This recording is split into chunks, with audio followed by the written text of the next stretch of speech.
నమస్కారం వార్తలకు స్వాగతం. ముందుగా ముఖ్యాంశాలు. మంత్రి కోమటిరెడ్డి వెంకటరెడ్డి మీడియా సమావేశం, ఇరు పార్టీలపై ఫైర్. మాజీ మంత్రి హరీష్ రావు మీడియా సమావేశం, బీజేపీ కాంగ్రెస్ పార్టీలపై తీవ్ర విమర్శలు. మాజీ మంత్రి హరీష్ రావు మీడియా సమావేశం నిర్వహించారు. ఈ సందర్భంగా పలు అంశాలపై ఆయన మాట్లాడారు. 2 లక్షలను ఇచ్చినాడే బీజేపీ. 10 ఏళ్ల బీజేపీ పాలన నిరుద్యోగం పెరిగింది, పేదరికం పెరిగింది, ఆకలి పెరిగింది, వలసలు పెరిగినాయి, రూపాయి విలువ తగ్గింది, ధరలు పెరిగినాయి. పెట్రోల్ డీజిల్ 100 రూపాయలైంది, సిలిండర్ 1000 రూపాయలైంది. అదానీ అంబానీ మాత్రం ప్రపంచ కుబేర్లైంది. గరీబోడు ఇంకింత గరీబోడైండు. అదానీ అంబానీ మాత్రం ప్రపంచ కుబేర్లైంది. ఇది మోడీ గారి పాలన, ఇది బీజేపీ పాలన. ఏమిచ్చింది బీజేపీ? మా గిరిజనులకు 1 పైసా పనిచేసిందా? మా దళితులకు రూపాయి పనిచేసిందా? మా బీసీలకు మంత్రిత్వ శాఖ పెట్టిండ్రా? విదేశాల్లో నల్లధనం తెచ్చిండ్రా? నిరుద్యోగ యువతకు ఉద్యోగాలు ఇచ్చిండ్రా? మాటలు తప్ప ఏం లేవు. కేసీఆర్ కట్టలేదా యాదాద్రి గుడి? మనం దేవుణ్ణి రాజకీయాల కోసం వాడినామా? దేవుణ్ణి దేవుడిలాగా చూసినాం. దేవుడు అందరి వాడు. కాంగ్రెస్ వాడు మొక్తాడు, బీఆర్ఎస్ వాడు మొక్తాడు, బీజేపీ వాడు మొక్తాడు. దేవుడికి పార్టీ ఉండదు. దేవుడు అందరి వాడిగా చూడాలి. నువ్వు పేదలకేం చేసినావు, యువతకేం చేసినావు అనేది మనం చూడాల్సినటువంటి అవసరం ఉంది. ఇవాళ కాంగ్రెస్ వాళ్ళు మేము అంగన్వాడీలో జీతం పెంచుతామన్నారు, సప్పులు లేదు.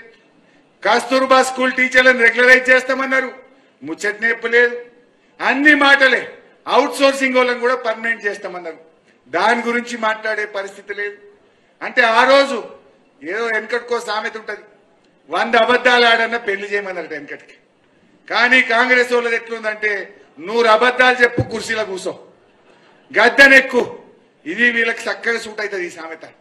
ఎన్ని 420 హామీలు చెప్పారు, 420, కానీ ఏ ఒక్క హామీ అమలవుతున్న పరిస్థితి లేదు. విద్యావంతులు, మేధావులు దయచేసి ఆలోచించండి.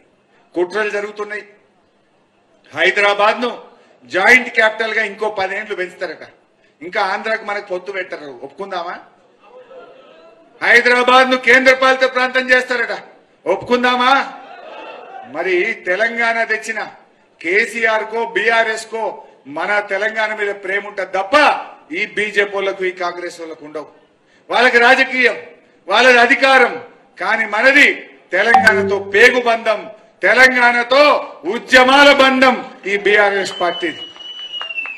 మన మానుకోటలో ఆ రోజు బుల్లెట్లు పడుతుంటే కూడా, రక్తాలు గారుతుంటే ఎదురుగా నిలబడ్డది నేను నిలబడ్డా, మీరు నిలబడ్డారు. వీడోడు ఉన్నాడే కాంగ్రెస్ వాడు. ఇటు నుంచి రాళ్ల వర్షం, అటు నుంచి బుల్లెట్ల వర్షం పడ్డది మానుకోటల.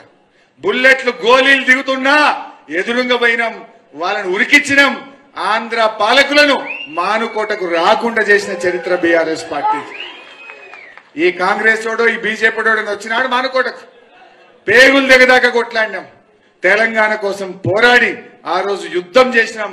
తెలంగాణ రాష్ట్రం తెచ్చినటువంటి పార్టీ. బీజేపీ లీడర్ మీడియా సమావేశం నిర్వహించారు. ఈ సందర్భంగా పలు అంశాలపై ఆయన మాట్లాడారు. సరిదిద్దుతారు చేయాల్సినటువంటి బాధ్యతాయుతమైనటువంటి పదవిలో ఉన్నటువంటి ఉత్తమ్ కుమార్ రెడ్డి గారు ఈరోజు దిగజారి పోలీస్ కంప్లైంట్లు పెట్టి ఇప్పుడే జగ్గారెడ్డి గారితో కూడా ఒక స్టేట్మెంట్ ఇప్పించారు. జగ్గారెడ్డి గారి స్టేట్మెంట్ నేను చూశాను.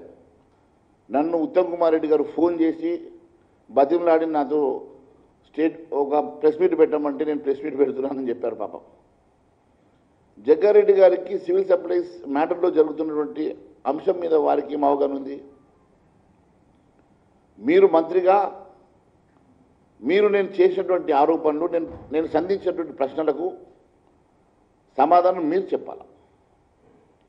నేను ఒక ప్రజాప్రతినిధిగా, భారతీయ జనతా పార్టీ శాసనసభ పక్ష నేతగా ఆధారంతో సహా నేను చాలా అంశాలని, చాలా ప్రశ్నలని సంధించి దాంట్లో జరుగుతున్నటువంటి అవకతవకలు వెలికితీస్తే వాటిని సరిచేస్తామనో లేకుంటే వారి మీద చర్యలు తీసుకుంటామనో చెప్పాల్సినటువంటి మీరు భుజాలు తడుముకుంటూ మీరే అవినీతి చేసినట్టుగా ముఖం చాటేస్తూ మీరు చేసినటువంటి పోలీస్ కంప్లైంట్ల ద్వారానో లేక అధికారులతో స్టేట్మెంట్ ఇవ్వడం వల్లనో సమస్య పరిష్కారం కాదు అని నేను తెలియజేస్తా ఉన్నాను. మంత్రి గారు, మీరు ఏ రోజు వస్తే ఆ రోజు చర్చకు సిద్ధం. నేను దానికి ముందు ఒక 4-5 అంశాలు నేను మీ దృష్టికి తీసుకొస్తా ఉన్నా. మొన్న మీరు ఇచ్చినటువంటి టెండర్స్ డేటెడ్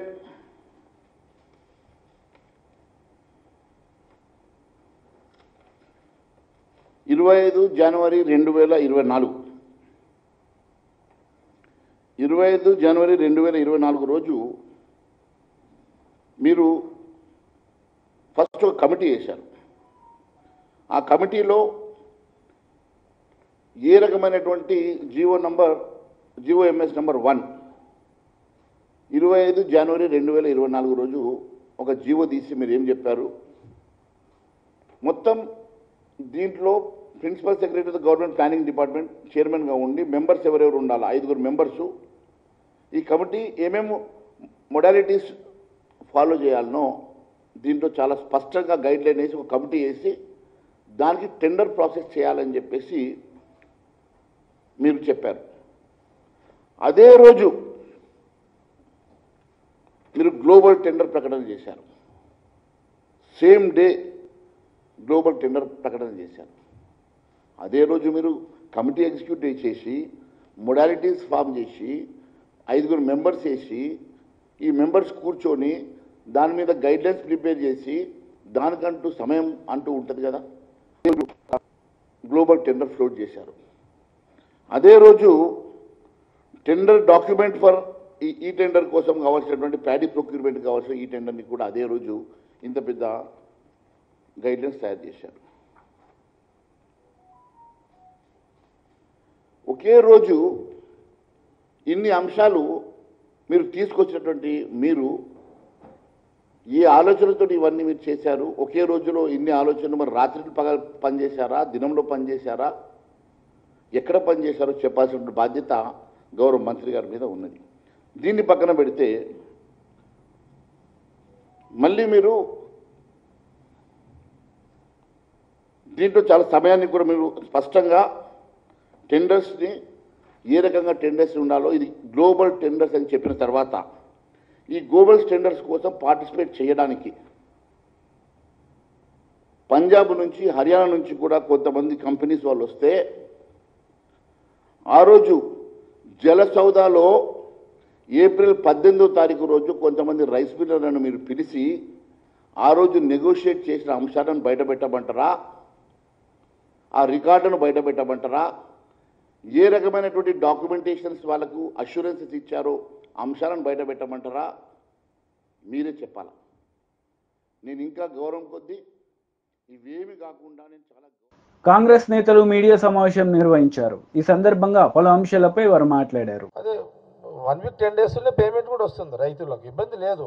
ఇప్పుడు వర్షము రావాలి, వర్షాలు పడాలి, అట్లానే ధాన్యము చెడిపోవద్దు, రైతులు నష్టపోవద్దు. ఇది ఏ అధికార పార్టీలో ఉన్న కాంగ్రెస్ పార్టీ నాయకులము మా ప్రభుత్వం కోరుకునేది అదే. జనరల్ ఎవరమైనా అదే కోరుకుంటాం మనుషులం. కాబట్టి అదొకటి మీ గాంధీభవన్ మీడియా ద్వారా కొంత క్లారిటీ ఇవ్వడం, ప్రభుత్వం ఒక పాలసీ కరెక్ట్గానే పనిచేస్తుంది కాంగ్రెస్ గవర్నమెంట్ అన్నదాన్ని చెప్పడం జరుగుతుంది. అనవసరంగా మరి ఉత్తమ్ కుమార్ రెడ్డి గారిని మరి ఆయన మంత్రి పని ఆయన పనులు ఆయన చేస్తున్నాడు. ఎందుకు ఈ బురద జల్లే కార్యక్రమం మరి ఆయన ఎందుకు ఇబ్బంది పెట్టాలని డిజైన్ చేసింది బీజేపీ వాళ్ళు అనేది నాకు అర్థం అయితే లేదు. అదే అట్లాగే ఇప్పుడు రాష్ట్రంలో 3000 మంది పైగా ఉన్న రైస్ మిల్లర్ల నుంచి గతంలో పెండింగ్ ఉన్న కస్టమ్ మిల్లింగ్ బియ్యం మేమే వసూలు, అది కూడా క్లియరే కదా, అది కూడా అంతే కదా, అది క్లియరే ఉంది. ఇప్పుడు అట్లాగే ప్రభుత్వానికి 1000 కోట్ల లబ్ధి కూడా జరిగింది. ప్రభుత్వం ఎక్కడ కూడా అటు రైతులు ఇబ్బంది పడద్దు, రైస్ మిల్లర్లు ఇబ్బంది పడద్దు, ప్రభుత్వానికి బెనిఫిట్ రావాలి. ఈ బెనిఫిట్ ఎవరికి పోతుంది? మళ్ళీ ప్రజలకే పోతుంది, మళ్ళీ రైతులకే పోతుంది. కాబట్టి ఈ పరిజ్ఞానము కూడా మరి ఎందుకు బీజేపీ నాయకత్వానికి రాలేదు అనేది ఒక ప్రశ్న. మరి అట్లాగే ఇప్పుడు ఈ లెక్కలు ఏం చెప్తారో ఏమో అంత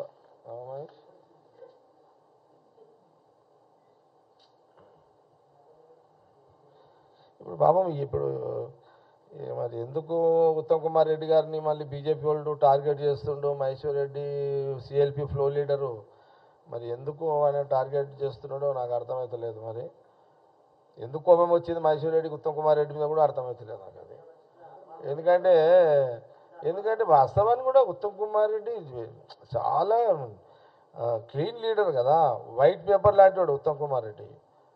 వైట్ పేపర్ లాంటి వాడి మీద అదేమంటారు ఇంకు చల్లి ఆ వైట్ పేపర్ని ఎందుకు ఖరాబ్ చేయాలని మరి చూస్తున్నారు బీజేపీ నాయకత్వం, ఫ్లో లీడర్ మహేశ్వర్ రెడ్డి గారు. నాకు కన్ఫ్యూజ్ అవుతున్నాను నేను కదా.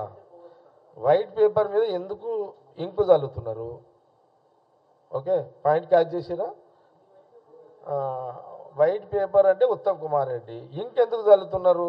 ఎందుకు మరకెందుకు వేస్తున్నారు? మరకలేని పేపర్ మీద మరకెందుకు వేస్తున్నారు? మరకలేని నాయకుడి మీద మరకెందుకు వేస్తున్నారు? మరి ఎందుకు అవసరం లేదు కదా అనేది కాంగ్రెస్ పార్టీ కొంత ప్రశ్నిస్తున్నది, బీజేపీ ఫ్లో లీడర్ని కూడా ప్రశ్నిస్తున్నది. ఇప్పుడు ఎందుకంటే చాలా సీనియర్ నా శాసనసభ్యుడు, 6-7 సార్లు ఎమ్మెల్యే గెలిచిండు, ఆనాడు ఆయన మినిస్టర్గా క్యాబినెట్లో పనిచేసిండు కిరణ్ కుమార్ రెడ్డి గారి గవర్నమెంట్లో ఉమ్మడి రాష్ట్రంలో. మరి సరే అది ఓకే, కానీ పిసిసి అయిపోయింది. కానీ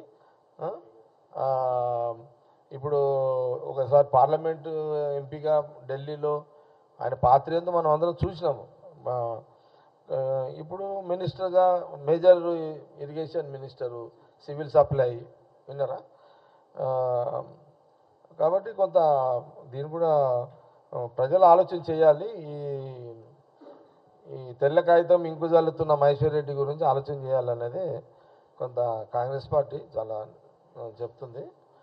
సరే, ఒకటి క్లియర్ ఏంటంటే ఇప్పుడు Maheshwar Reddy first time flow leader BJP. సరే, యాజ్ ఏ బీజేపీ ఫ్లో లీడర్గా మహేశ్వర్ రెడ్డి ఆయనకు అనుమానం రావద్దు. అనుమానం వచ్చింది, ఆ వచ్చింది ఏదో కొంత చెక్ చేసుకొని మాట్లాడితే బాగుంది. నన్ను ఏదో మాట్లాడాలి కాబట్టి మాట్లాడుతున్నాడు. ఓకే, అంటే ఇప్పుడు ఫ్లో లీడరు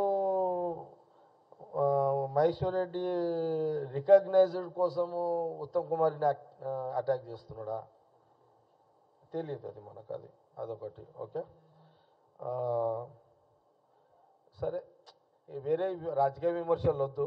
ఎందుకంటే ultimate Congress government and Revanth Reddy CM, cabinet ministers, అందులో టీడీపీ లీడర్ మీడియా సమావేశం నిర్వహించారు. ఈ సందర్భంగా పలు అంశాలపై ఆయన మాట్లాడారు.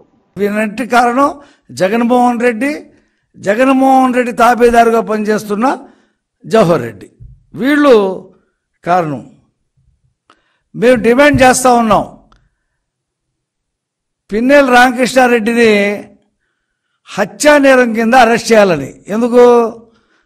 శేషగిరిరావుని చంపుతానన్నాడు, తల పగలగొట్టాడు, అతను ఎక్కడో దాక్కొని వైద్యం చేయించుకున్నాడు, నిన్న వచ్చి చెప్పాడు ఇక్కడ. నేను ఈ సందర్భంగా ఏం చెప్తానంటే, అక్కడ ఉండేటువంటి ఎస్పీ ఆ మాచర్లలో, అతని పేరు రవిశంకర్ రెడ్డి ఏదో ఉంది పేరు,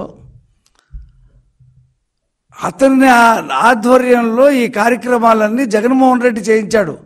ఇందులో ఎవరిని అనడానికి లేదు.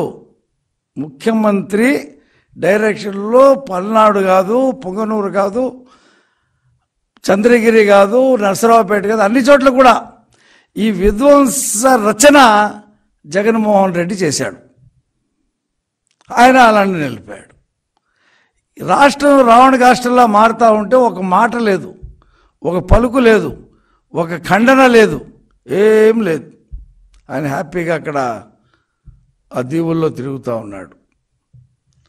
నేను ఈ ప్రెస్ మీట్ పెట్టిన కారణం ఏంటంటే, ఎస్సీ ఎస్టీ బీసీ మైనారిటీలు మా పక్షాన ఉన్నారు, మేము వాళ్ళని ఉద్ధరిస్తున్నాం అని చెప్పి అంటున్నారు కదా.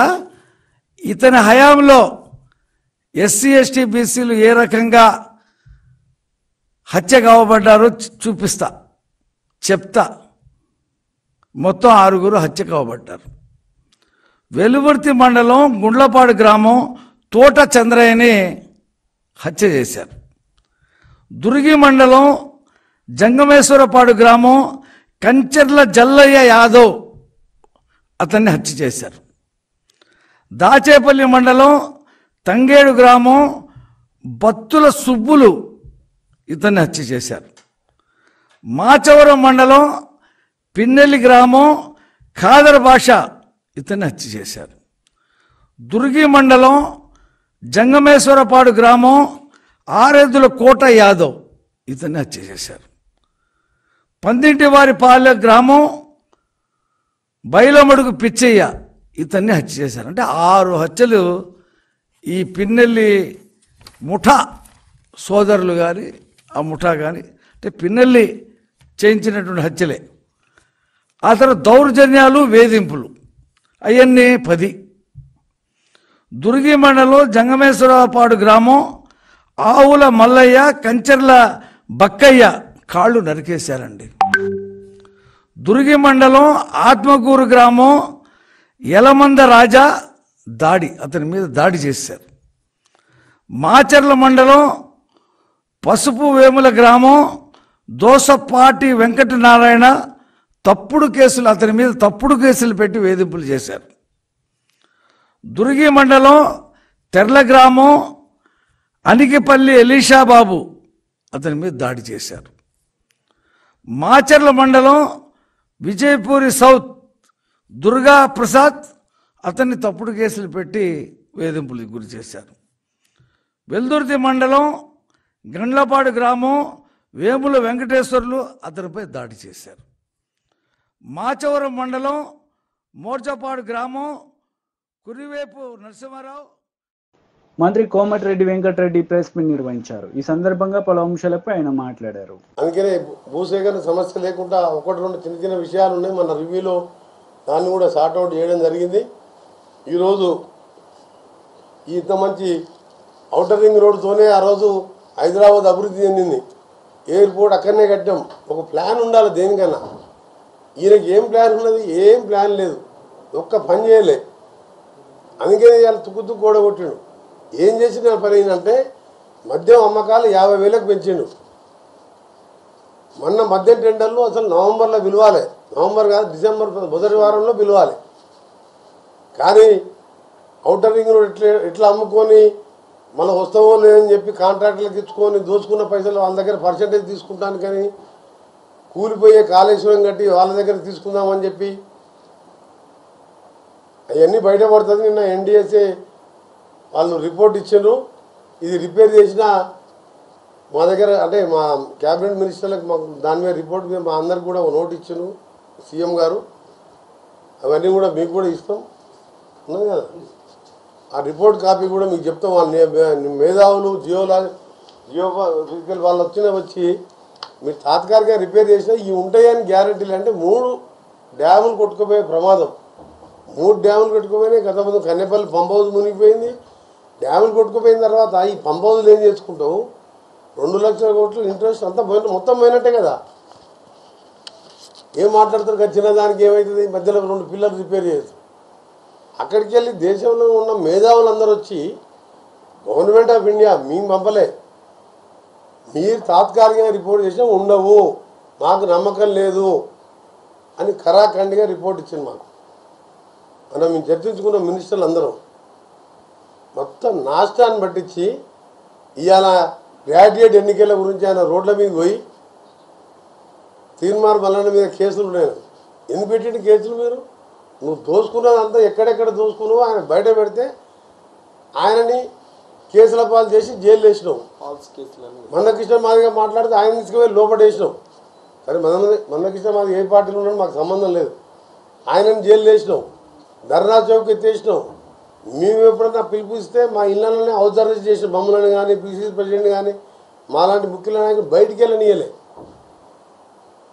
అరే నీకు చేతనైతే ధర్నా చౌక్ ఓపెన్ చేసినావు, పర్మిషన్లు ఇస్తున్నావు, ఏ ఇష్యూ టెట్ కంటే 2,00,000 రూపాయలు 2,000 రూపాయలు ఫీజు పెడుతున్నావు అని చెప్పి ఆయన బాధపడుతున్నారు. మన వైన్ షాపుకు 1,20,000 మంది యువకులు 4-5 రోజులు మనిషికి 50,000 ఇంట్రెస్ట్ తీసుకొచ్చి 1,20,000 అప్లికేషన్లు వస్తే 2,500 కోట్ల ఆదాయం వచ్చింది రాష్ట్రానికి. నీకు సిగ్గుండాలే. వైన్ షాపుల మీద అమాయకులన్నీ 2 లక్షలు నాన్ రిఫండబుల్, కనీసం రిఫండబుల్ అన్న పెట్టాలి. 2,500 కోట్లు వచ్చింది. అసలు ఆ టెండర్ పెట్టే అవసరమే లేదు.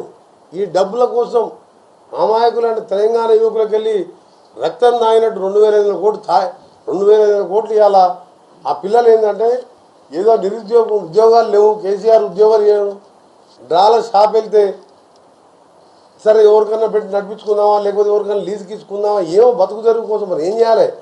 10 ఏళ్ళు తెలంగాణ వచ్చినా వీడు ఆ మొత్తం ఆశలు నిరాశ చేసిండు. 100 ఏళ్ళు వెనకకి తీసుకుపోయాడు. హైదరాబాదు ఇలా ఫైనాన్షియల్ డిస్ట్రిక్ట్ అన్ని ఎయిర్పోర్టు మెట్రో ఇంత గట్టి మేము తీసుకొస్తే మొత్తం 100 ఏళ్ల పాటు కోలుకోకుండా విధ్వంసం చేస్తే అప్పుల పాలు చేసి 25,000 కోట్లు వడ్డీ కట్టాలి మీ సంవత్సరానికి. అందుకనే కేటీఆర్ గారు, హరీష్ రావు గారు నిన్న సన్నోట్ల గురించి మాట్లాడుతున్నాం. మేము చెప్పింది ఏంది, మొత్తం కూడా హాస్టళ్ళకి కానీ రేషన్ షాప్ పేదవాళ్ళకి ఇచ్చే బియ్యం ఎక్కడైనా సన్న ఓట్లకే సన్న బియ్యంతోనే మేము వాళ్ళు తినాలి. ధనికులే కాదు పేదవాళ్ళు కూడా క్వాలిటీ అన్నం తినాలి అని చెప్పి మేము ఉచితంగా ఇచ్చే హాస్టల్లో పెట్టి కానీ అన్నీ కూడా రేషన్ షాపులో. అందుకనే దానికి ఇస్తానని చెప్పిన తప్ప మేము దొడ్డు ఓట్లకి ఇస్తామని ఏమని చెప్పలే. ఒక స్టార్ట్ చేస్తున్నాం, ఒక స్టెప్పు, దీని తర్వాత ఇస్తాం. మొత్తం నువ్వు అప్లకాలను చేసి 26,000 కోట్లు మా ప్రభుత్వం వచ్చిన 3.5 నెలలే. ఈ 2 నెలల ఎలక్షన్ కోడే ఉంది. రాష్ట్ర ఆదాయం లేదు. ఎన్నికలప్పుడు ఎవరు కూడా కొత్త పరిశ్రమలు కానీ ఏముండదు. రేపు 6th, 7th, 8th కూడా నేను శ్రీధర్ బాబు గారు ఇంకా కొంతమంది ఉన్నత అధికారులు అమెరికా పర్యటన కూడా పోతున్నాం. అక్కడ కొంత పెద్ద పెద్ద కంపెనీ వాళ్ళు వచ్చి తెలంగాణలో ఇన్వెస్ట్ చేయాలి హైదరాబాద్లోని. దాంతోపాటు ఈ తెలంగాణ తెలుగు అసోసియేషన్ సిఆర్టీలో జరగబోయే 25th, 26th జరగబోయే 7th కన్వెన్షన్ కూడా చీఫ్ గెస్ట్గా ఈరోజు నైటు అంటే రేపు ఎర్లీ మార్నింగ్ 4 గంటలకు నేను కూడా అమెరికాకు పోతున్నాం 2 days కోసం. మళ్ళీ 27th రోజు నైట్ వాపసు రావడం జరుగుతుంది.